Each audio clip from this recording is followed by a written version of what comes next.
Abramos, hermanos, la palabra del Señor en el Evangelio de Juan.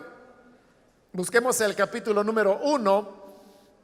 Tenemos ya algunas semanas que iniciamos el estudio del Evangelio de Juan, el cual lo vamos desarrollando versículo a versículo, y todavía nos encontramos en el capítulo 1. Y vamos a leer los versículos que corresponden a la continuación del estudio. El Evangelio de Juan, capítulo 1, versículo 15 en adelante, nos dice: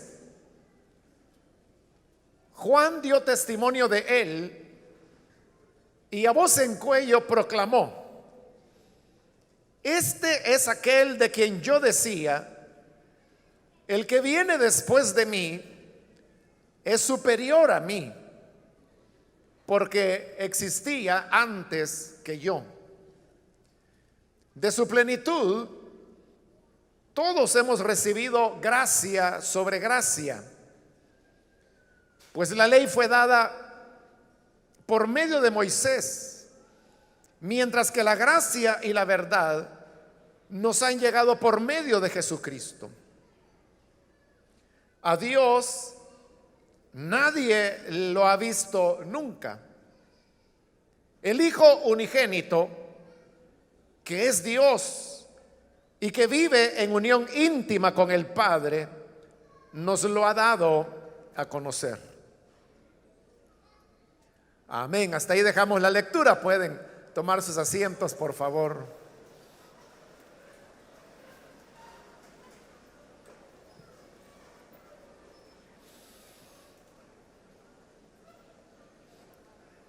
Los versículos que acabamos de leer completan lo que es el prólogo a este Evangelio de Juan, lo cual significa que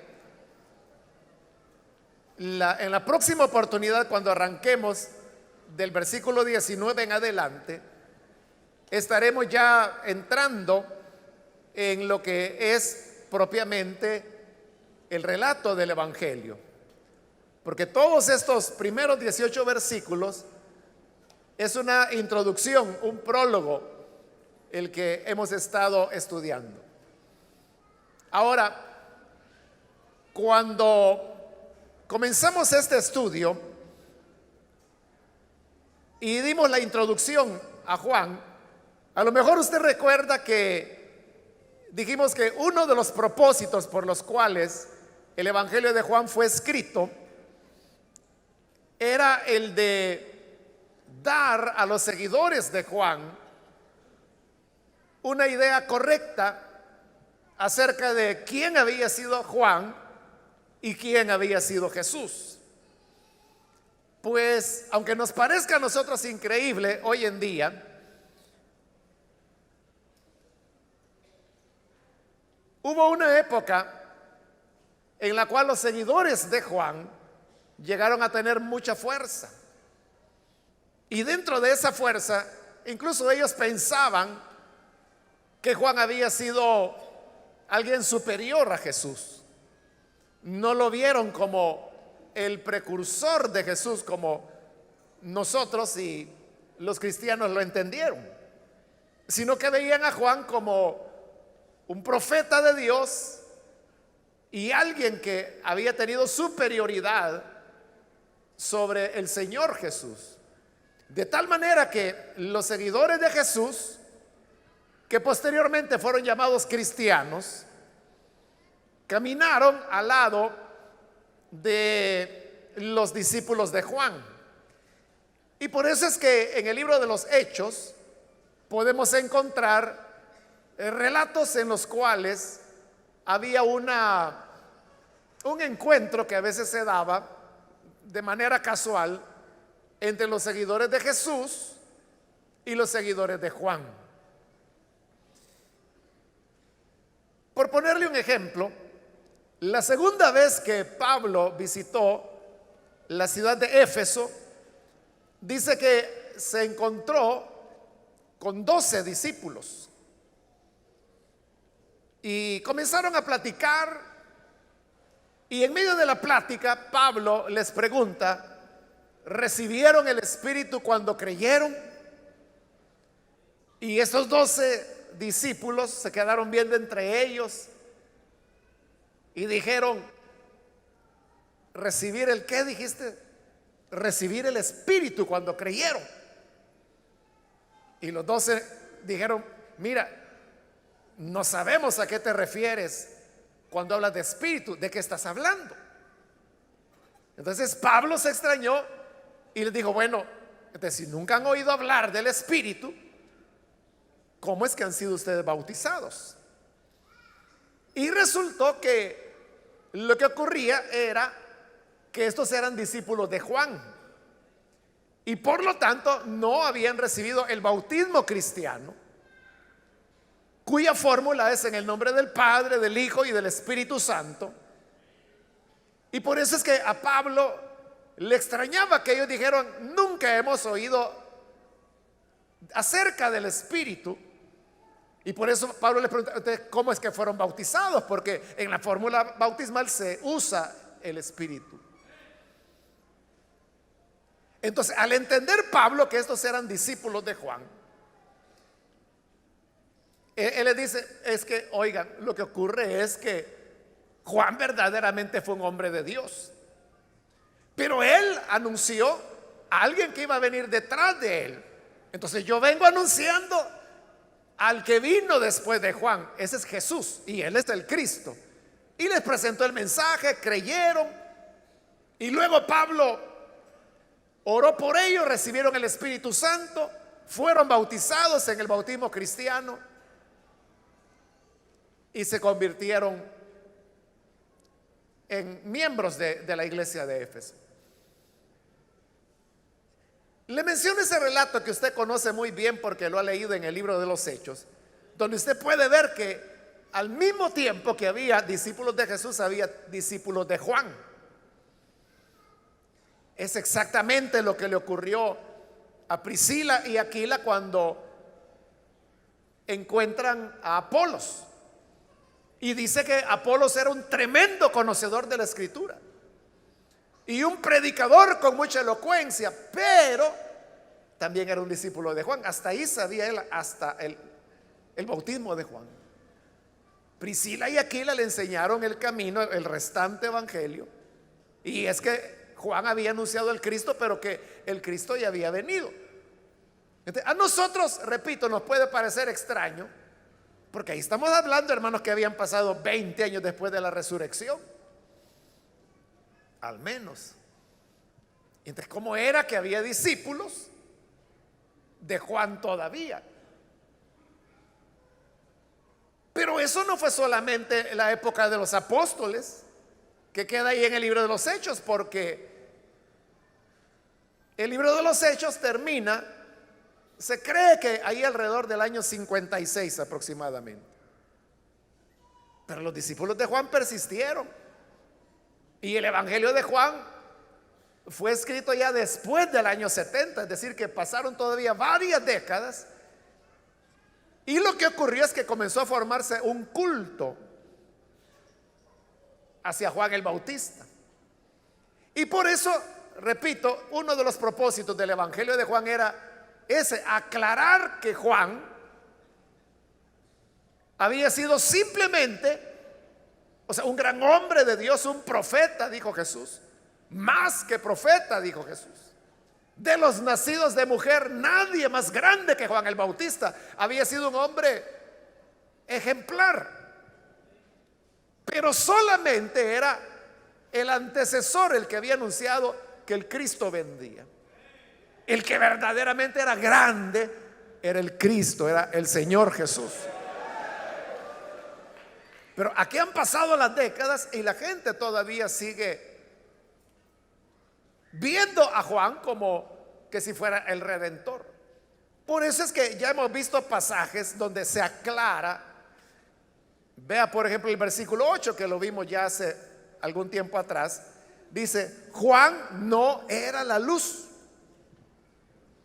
¿Y por qué es tan enfático el evangelio de Juan al decir de Juan el Bautista? Juan no era la luz.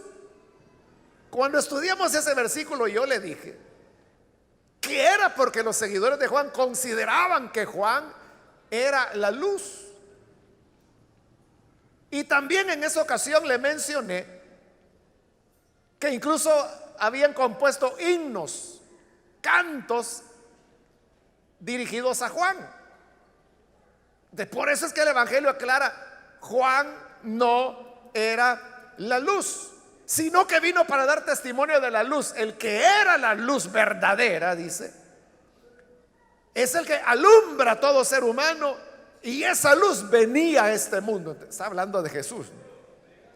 Entonces, hoy que hemos leído el versículo 15, otra vez se vuelve a retomar el tema de Juan, y se va a seguir retomando en todo este capítulo 1, porque eso es lo que quieren: aclarar que el verdadero Salvador es Jesús y no Juan. Entonces, vea, en el 15 dice: Juan dio testimonio de él. O sea, Juan habló de Jesús, y a voz en cuello proclamó: este es aquel de quien yo decía, el que viene después de mí es superior a mí, porque existía antes que yo. Entonces, hay dos cosas que se están señalando ahí que Juan dijo. Y es que Juan dijo que Jesús venía detrás de él. Pero lo segundo que Juan dijo es que aunque Jesús venía detrás de él, era superior a él porque ya existía antes. Es decir, Jesús era preexistente. Antes que Juan naciese, Jesús ya existía. Recordemos las primeras palabras de este prólogo a Juan: en el principio ya existía el Verbo. Ahora, este tema, que Jesús era antes que Juan, porque antes que Juan ya había existido, es un tema que se repite en el versículo 30. Si usted compara lo que se cita de Juan en el versículo 15 que estamos leyendo con el versículo 30, verá que son exactamente las mismas palabras de Juan.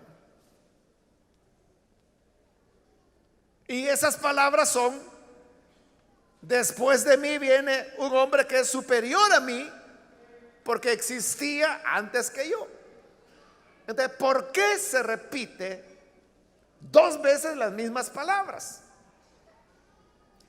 Es porque ese era otro de los argumentos que los discípulos de Juan tenían para exaltar a Juan.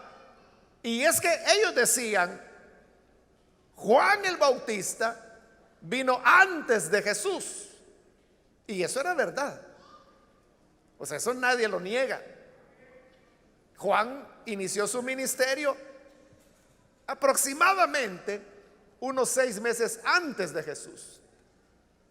Entonces los discípulos de Juan decían: eso demuestra que Juan era superior, porque vino antes que Jesús. Pero hoy corrige eso el Evangelio de Juan, aquí en el 15 y luego en el 30. Es que Juan mismo dijo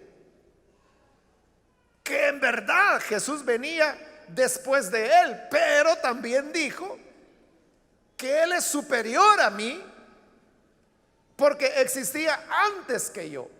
Entonces, el repetir las palabras tiene como propósito desmentir esa doctrina, podríamos decir, que los discípulos de Juan tenían. Esto, hermanos, nos deja una enseñanza que ya habíamos mencionado anteriormente, y es que es fácil perder el rumbo, en el sentido de que hay hombres de Dios que son admirables, como lo fue Juan el Bautista. Y bueno, el mismo Señor Jesús lo elogió con las palabras que cité anteriormente. Él dijo que él era profeta, más que profeta, que de los nacidos de mujer ninguno más grande que Juan el Bautista. O sea, ¿qué elogio más grande se le pudiera dar a un ser humano que esas palabras que Jesús dijo de Juan el Bautista. Pero por grande que sea, por profeta que sea, por más que profeta que sea, por más grande que sea sobre los demás seres humanos, jamás podrá ponerse arriba de nuestro verdadero Salvador, del que es la luz verdadera, el Hijo de Dios, nuestro Señor Jesucristo. Eso es importante tenerlo en cuenta, porque vivimos, hermanos, en una época cuando al ser humano se le da demasiada preponderancia, y muchas veces las personas pueden llegar a desarrollar más fe y más confianza en un hombre que quizás no es malo, quizás es un buen hermano, un buen predicador, un buen ministro. Precisamente porque es bueno, es que la gente comienza a depositar una confianza que en realidad debe ser depositada solamente en Jesús. Yo no le digo que no se pueda confiar en un hombre de Dios, en una hermana ejemplar, porque si no vamos a confiar en nadie, hermano, entonces será terrible nuestra vida. Si nadie confiara de nadie, o sea, alguna confianza tenemos que tener, pero esa confianza no puede ir más allá de la confianza que debemos tener en el Hijo de Dios, la cual debe ser una confianza que está sobre todas las demás lealtades y respetos que podamos tener a seres humanos. Pero hoy se enfatiza tanto la persona del hombre, que hay corrientes que andan por ahí en donde, por ejemplo, una moda nueva, porque es moda, ¿verdad? Y como toda moda un día va a pasar, pero una moda que anda por ahí es que hay congregaciones, movimientos, denominaciones en las cuales le piden a los miembros de las iglesias que vean al ministro como un padre, y así tienen que decirle, que es su papá. Y así como el hijo obedece al padre, entonces deben aceptar todo lo que el pastor diga. Y si el pastor establece algo, tienen que acatarlo porque es el padre, a pesar que en la escritura dice que a nadie llamemos padre en la tierra, sino solamente al verdadero Padre que está en el cielo.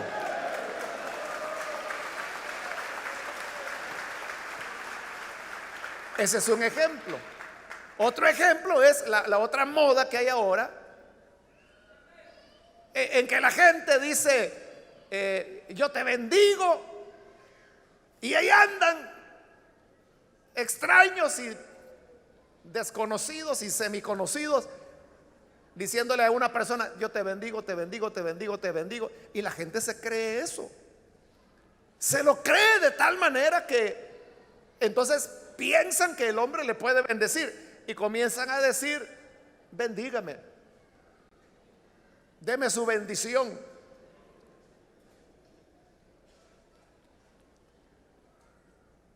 Varias personas a mí me han dicho eso y me han dicho, mire hermano, yo quiero que me bendiga. Y le digo, mire, yo lo que puedo hacer es orar para que Dios lo bendiga, pero ¿y yo qué bendición le voy a dar?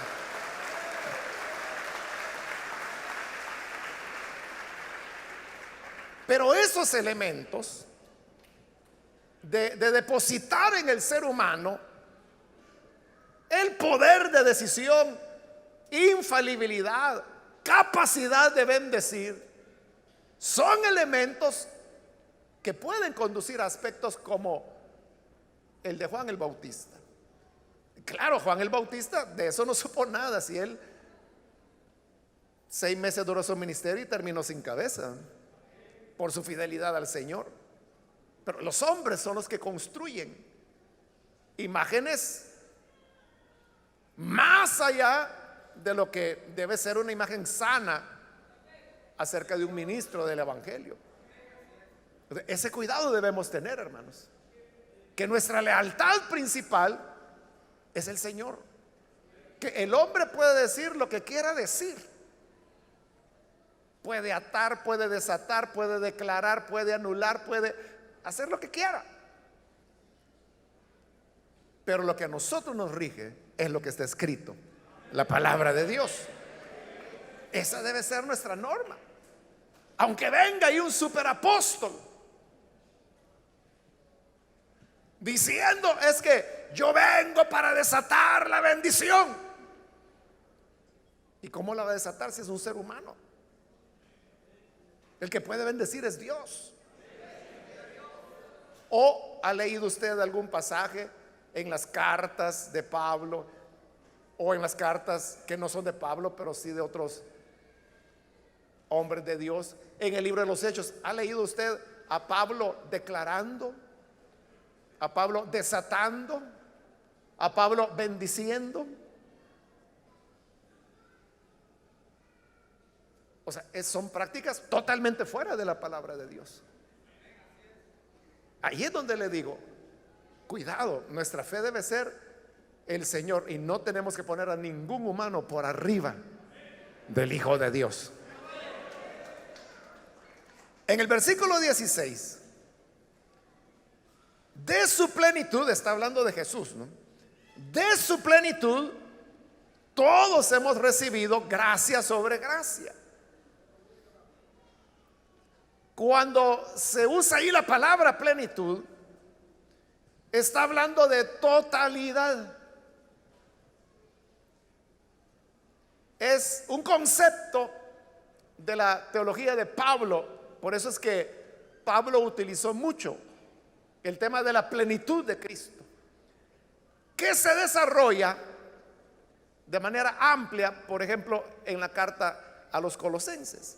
Ahí lo que se nos dice, bueno, en una frase, es que en él habitaba corporalmente, en Jesús habitaba corporalmente la plenitud de la deidad. Es decir, la totalidad de Dios estaba corporalmente en Jesús. Porque como lo vimos la vez anterior, ese verbo fue hecho hombre. Y no es que haya sido un pedacito de Dios que se hizo hombre y el otro pedazote de Dios quedó en el cielo. Pablo dice, es la plenitud de la deidad morando corporalmente en él. Como le digo, es algo que Pablo usa mucho. El Evangelio de Juan, esta es la única vez que lo menciona. Pero es suficiente para decir que de esa plenitud nosotros recibimos gracia sobre gracia. Es decir, Jesús, por ser la plenitud de la divinidad, es una fuente inacabable, inagotable. De Jesús brota todo el tiempo gracia sobre gracia, sobre gracia, sobre gracia. Cada día hay nueva gracia del Señor para nuestras vidas. Cada día hay gracia del Señor para nosotros. Pudo haber sido un día malo, pudo ser un día cuando despertó enfermo, pudo ser un día cuando las cosas no van marchando bien, pero todavía hay gracia de Dios para cada mañana, para cada atardecer. Gracia sobre gracia. Habla de abundancia. Y si uno pregunta cuándo se le van a terminar al Señor las bendiciones que tiene para nosotros, no terminarán jamás, porque en él habita la plenitud, la totalidad. Jesús es una fuente inagotable de bendición, de provisión, de salvación, de perdón, de fuerzas, de consuelo, de ánimo. En él lo tenemos todo. Amén.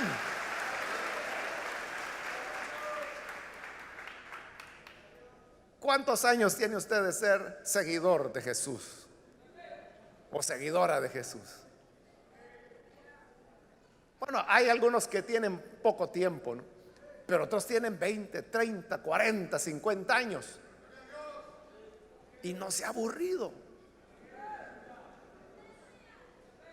qué nos vamos a aburrir? ¿Ven? Si de Él recibimos gracia sobre gracia. Amén. La relación con Cristo es una relación que se renueva día a día.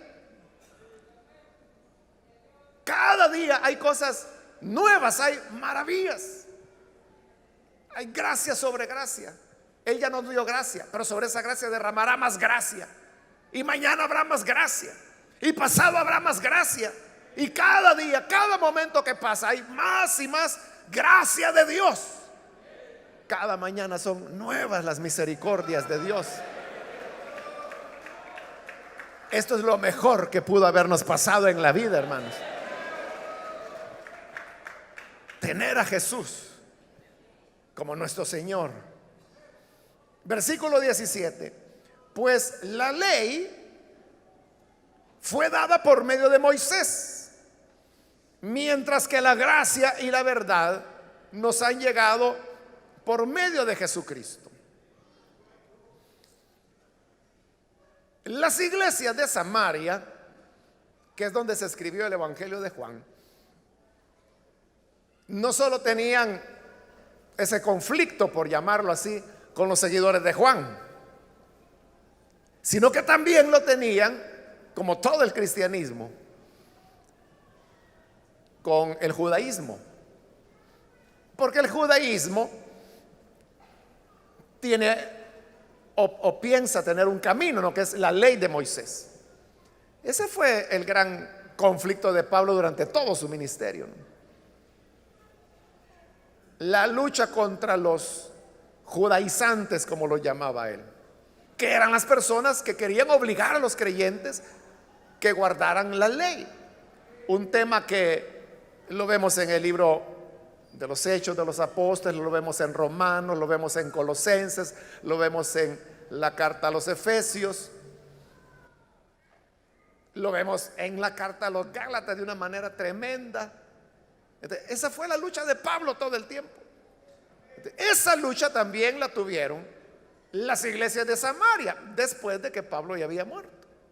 Entonces, ellos tuvieron que enfrentar al judaísmo que quería aplastar a la fe cristiana, o denigrarla, o bloquearla. Entonces, la defensa que ellos hacen la tenemos acá, en los versículos 17 y 18. Entonces dice, la ley fue dada por medio de Moisés, pero la gracia y la verdad vinieron por medio de Jesucristo. Entonces, lo que ellos están diciendo es que ha habido dos grandes momentos en la revelación de Dios al hombre. El primer gran momento fue cuando Dios se reveló a través de Moisés y entregó la ley para el pueblo de Israel. Luego pasaron como 1500 años y entonces viene Jesús. De cuando Jesús aparece, Él es la nueva revelación de Dios para la humanidad. De esas dos manifestaciones de Dios es que está hablando el versículo 17. Pero vea cómo dice: en la primera manifestación, la ley fue dada por medio de Moisés. Pero eso es lo que fue dado, la ley. Entonces, ¿qué reveló Moisés? ¿Qué es lo que le entregó al pueblo? Una ley. Y esa ley lo que establecía era normas, preceptos, mandamientos, como la misma ley dice. Entonces, eso es lo que otorgó. Normas, mandamientos, preceptos que el ser humano no fue capaz de obedecer ni de cumplir. Por eso es que allá en lo que se ha llamado el Concilio de Jerusalén, que aparece en Hechos capítulo 15, ese era el tema que se estaba discutiendo, que si los gentiles que habían creído en Jesús tenían que circuncidarse y guardar la ley. Y se armó la discusión, la consulta, y cada quien dio sus argumentos, hasta que hay un momento en que Santiago, que era el que presidía la reunión y el que todos respetaban, entonces vino y dijo estas palabras. Hermanos, dijo, aquí hay que ser muy honestos, seamos sinceros. ¿Por qué vamos a imponerle a los gentiles que guarden una ley que ni nosotros ni nuestros padres hemos cumplido? Para decir eso se necesita mucha honestidad. Es como que si un día yo les dijera, hermanos, reconozcamos que aquí ninguno de nosotros hemos obedecido el evangelio. O sea, eso es exactamente lo que Santiago estaba haciendo. Digo, si nosotros no cumplimos la ley, ¿para qué se la vamos a poner a otros si ya sabemos que no se puede cumplir? Mejor dejémoslos tranquilos, no los perturbemos, porque vea, ellos habían recibido el Espíritu Santo siendo paganos, sin conocer las Escrituras, sin ser bautizados en agua. ¿Se recuerda cuando Pedro va a casa de Cornelio, que es la primera vez que el evangelio se predica a los gentiles? Pedro apenas está predicando, no ha terminado el mensaje, y predicando está cuando los gentiles, los familiares y amigos de Cornelio, que todos eran paganos, de repente comienzan a hablar en otras lenguas y a profetizar. Y Pedro queda sorprendido. Dice, oigan, párenle. ¿Cómo es eso que están hablando en lenguas y profetizando si todavía no he hecho el llamado? Si todavía ni se han bautizado. O sea, pero esa era la realidad. Pero como había otros hermanos que Pedro había llevaba testigos, entonces se quedaron viendo estos hermanos.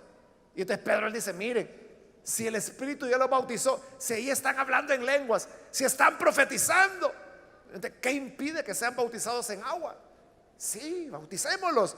Y terminó la bendición y lo fueron a bautizar en agua. Y así nació la iglesia gentil. Por eso es que Pablo después, allá en su carta a los Gálatas, les pregunta, cuando recibieron el Espíritu, ¿lo recibieron por las obras de la ley o por el oír con fe? Vea, esa pregunta ahí los puso a espaldas planas. ¿Qué le iban a decir? ¿Cómo recibieron el Espíritu? Porque se circuncidaron, porque guardaban el sábado, porque ofrecían sacrificios, porque iban a la sinagoga. ¿Por eso recibieron el bautismo? ¿O lo recibieron por oír con fe? Esa era la respuesta. Entonces dice Pablo, si lo recibieron por la fe, si comenzaron por el Espíritu, ¿por qué ahora quieren terminar por la carne, guardando mandamientos? Que no coma cerdo, que no coma cuzuco, que no trabaje el sábado. Es verdad, hermano, esos eran los animales que la ley prohibía, los consideraba inmundos. Todos esos animales, el conejo, el cuzuco, el cerdo, los camarones, las ostras, las conchas, los cascos de burro, como le llaman. Todo eso son animales inmundos. Según la ley no se pueden comer. Ya veo que es mejor estar bajo la gracia, ¿verdad?, que bajo la ley.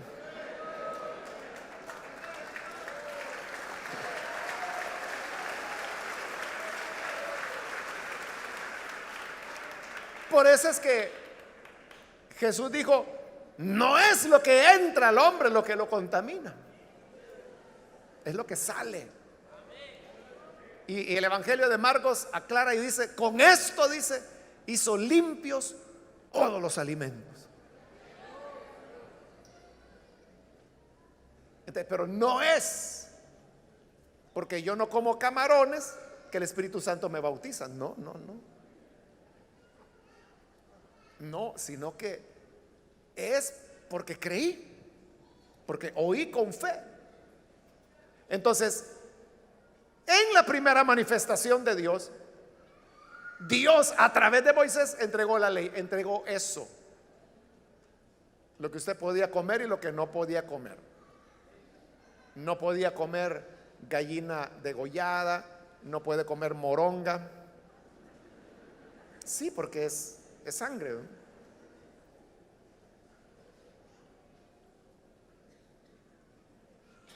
Pero luego dice, la gracia y la verdad nos han llegado por medio de Jesucristo, que es ya el segundo momento, la segunda revelación de Dios, Jesucristo. Entonces, en Jesucristo nosotros recibimos la gracia y la verdad. Allá por Moisés, lo que se recibió fue ley, mandamientos, como los que le he estado mencionando. Mandamientos que dicen que si la mujer está en su periodo menstrual no puede ir a la iglesia, que si nació un niño es 30 días inmunda, que si era niña 40 días inmunda. Eso es la ley. Y hay gente que se preocupa por esas cosas todavía. No se han dado cuenta que por Jesucristo vino la gracia y la verdad.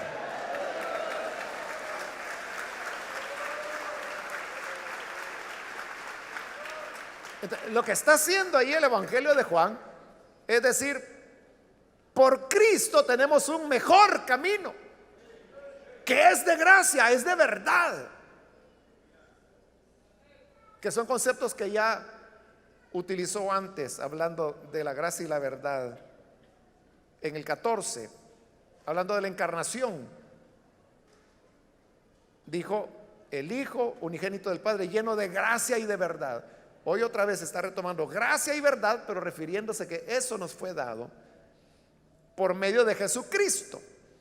Entonces, vea que ahí ya están utilizando el nuevo nombre, por decirlo así, de Jesús, Jesucristo. Porque Jesús se llamaba Jesús, su nombre humano, ¿no? Pero tenía el título de Cristo, que significa Mesías.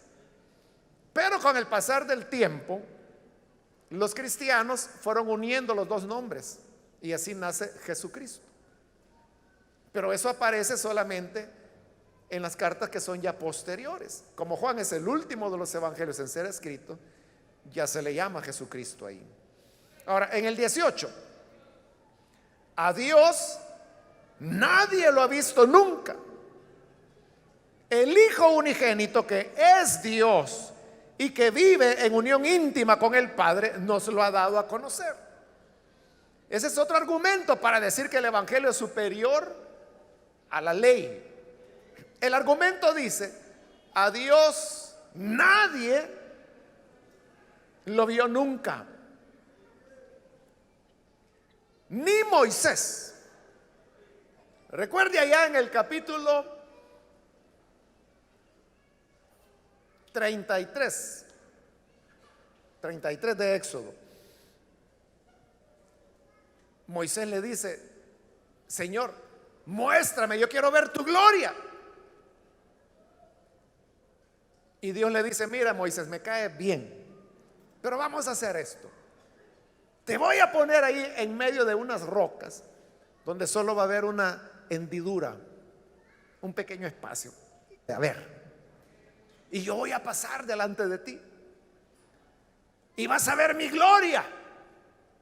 Pero eso sí, le dijo, cuando yo ya vaya a pasar, esa hendidura yo la voy a tapar con mi mano.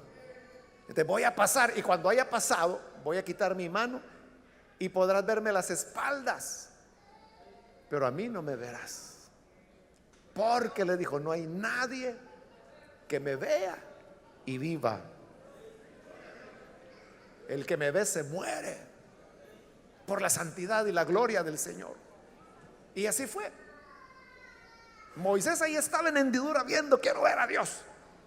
Y pone la mano a Dios y le tapa. No lo pudo ver. Pero el Hijo unigénito no solamente ha visto a Dios, sino que dice que es Dios y vive en unión íntima con el Padre. Le dije, hermanos, al iniciar este día, que aquí está terminando el prólogo. Entonces, mire, es muy linda la composición del prólogo porque termina con lo que comenzó. Porque comenzó diciendo que en el principio existía el verbo estaba con Dios y el verbo era Dios. Desde la entrada se dice que el verbo, o sea, Jesucristo, es Dios. Y en segundo lugar se dice que estaba con Dios. Y así termina en el 18. El unigénito que es Dios. Primero. Y segundo, que vive en unión íntima con el Padre. Es decir, que está con el Padre. Entonces, ahí está cerrando. Digamos, literariamente, ahí se está cerrando el prólogo. Y ya del versículo 19 ya empieza el relato del Evangelio. Pero entonces significa que a Dios solamente el Hijo lo ha visto. Ni Moisés tuvo ese privilegio. Por lo tanto, Jesús es superior a Moisés, porque Jesús sí lo vio. Y esa es un argumento que aparece aquí en el capítulo 1, luego lo vamos a encontrar de nuevo en el capítulo 5 y después otra vez en el capítulo 6. Es decir, que ese era el argumento que las iglesias de Samaria tenían frente a lo que Pablo llamó los judaizantes, que eran los miembros del judaísmo, los que seguían la ley de Moisés. Ahora, como Él es el unigénito del Padre, que es Dios y que vive en íntima comunión con el Padre, Él no se lo puede dar a conocer. Nadie puede darle a conocer a usted algo que la persona no conoce. Si alguien nunca ha estado en el Polo Norte, no le puede decir a usted, mire, fíjese que en el Polo Norte así es el amanecer, así es el hielo, así es el agua, esto come la gente. O sea, no le puede hablar de algo que nunca ha conocido, que nunca ha estado ahí. Como nadie vio a Dios, nunca nadie lo vio, nadie puede darnos a conocer a Dios. Pero el Hijo, que es Dios y que está en unión íntima con Él, Él sí nos lo puede dar a conocer. Él sí nos puede dar a conocer al Padre. Nadie conoce al Padre mejor que el Hijo o que la hija. La gente puede tener conceptos acerca de un padre o de un hombre y decir es buena gente o es mala gente, más o menos. Pero los hijos son los que saben exactamente qué es su padre. Jesús es el unigénito, no hay otro. Es el Hijo único, único en naturaleza de Dios. Él nos lo puede revelar. Por lo tanto, lo que Jesús vino no fue a inventar una enseñanza. Jesús no vino ni siquiera a hablar de sí mismo, sino que Él vino a hablarnos del Padre. Él dijo, la doctrina que yo enseño no es mía, es de mi Padre. En otra ocasión, lo vamos a ver más adelante en este evangelio, Él dijo, el Hijo dice lo que vio, lo que oyó de su Padre. O sea, lo que Él oyó al Padre, eso es lo que Él repite y nos dice a nosotros. Por eso es que ya terminando su ministerio, Jesús les dijo a los discípulos, bueno, me voy, pero voy a volver. Voy a prepararles una morada y luego vengo por ustedes. Y los discípulos no querían. No, Señor, ¿cómo es eso que te vas a ir y que nos vas a dejar? Y le digo, no, no tengan pena, es que no van a quedar huérfanas. Más bien les conviene, les dijo, que me vaya. Porque si no me voy, el Consolador no va a venir. Pero si me voy, les enviaré el otro Consolador, el Espíritu Santo, que estará con ustedes para siempre.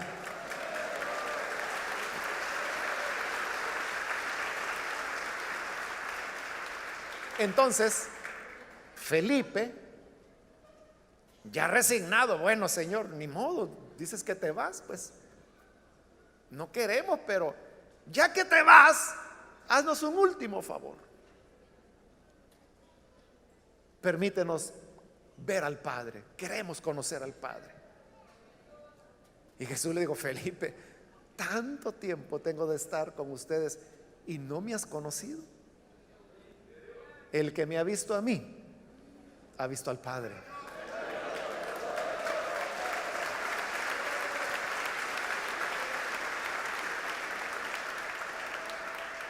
Vea, Jesús no está diciendo yo soy el Padre, no, no está diciendo eso. Lo que Él está diciendo es, el que me ha visto a mí, ha visto al Padre. Porque la unión íntima de Él con su Padre es tal que refleja al Padre. Al ver a Jesús vemos al Padre, porque en Él, como dice Pablo, habita corporalmente la plenitud, la totalidad de Dios está en Jesús. Cuando creemos en Jesús y lo recibimos, estamos recibiendo la totalidad de Dios. Por eso es que en este evangelio lo vamos a ver también. Jesús dice, el que me recibe a mí, recibe al Padre. El que me rechaza, rechaza al Padre. Porque Él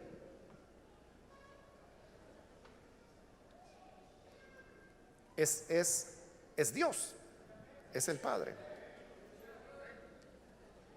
Es igual, hermano, que cuando hay un hijo que es muy parecido al papá. Y entonces usted dice, mire, ¿ya conoce al hijo? Diga que ya conoce al papá si son igualitos. O la inversa, ¿verdad? Mire, ya conoce a ese hermano. Pues diga que ya conoce al hijo, son idénticos. A eso es a lo que Jesús se refería cuando Él dijo, el que me ha visto a mí, ha visto al Padre. Así que, hermanos, ahí termina el prólogo y termina presentándonos a Jesús como aquel del cual podemos recibir interminables bendiciones, gracia sobre gracia, porque en Él habita la plenitud de Dios. En Él lo tenemos todo. Por eso es que el que tiene a Jesús está satisfecho. El que tiene a Jesús está satisfecho. Gracia sobre gracia recibimos de Él. Amén. Qué bueno es el Señor. Vamos a orar, vamos a cerrar nuestros ojos. Y quiero hacer una invitación para aquellas personas que todavía no han recibido al Señor Jesús como Salvador. Mas si este es su caso, yo quiero invitarle